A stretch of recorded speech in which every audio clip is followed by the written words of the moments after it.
वो देखिए नई कचरा कुंडी का कयाम, वो देखिए इसको कहते हैं नए कचरा कुंडी का कयाम हो गया इधर। ये भी तरक्याती कामों में शामिल है। बस वही है ना, बस मछली सर से चढ़ती है ऊपर, जैसे बुरे नीचे भी बुरे बन गए सब।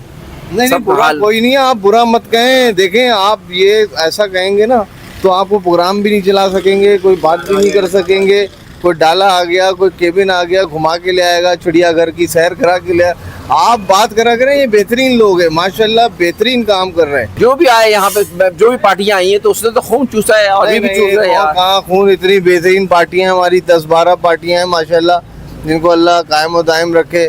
इनकी बरकतों से तो ये रौनक है, ये देखें ना आप, वरना यहाँ सन्नाटे लगे होते। अगर आप यकीन करें कोई बेईमान टाइप के कोई बगैरत लोग आ जाएं तो सन्नाटा लग जाएगा, सब चीजें रौनक नहीं रहेगी ऐसी। आप गली में जाएं, इस वक्त जो सिंध गवर्नमेंट की कारकर्दगी से मुतमईन है आप? बेहतरीन कारकर्दगी है। कोई अगर मर जाए तो 2 घंटे से पहले कब्रिस्तान नहीं पहुंच सकता।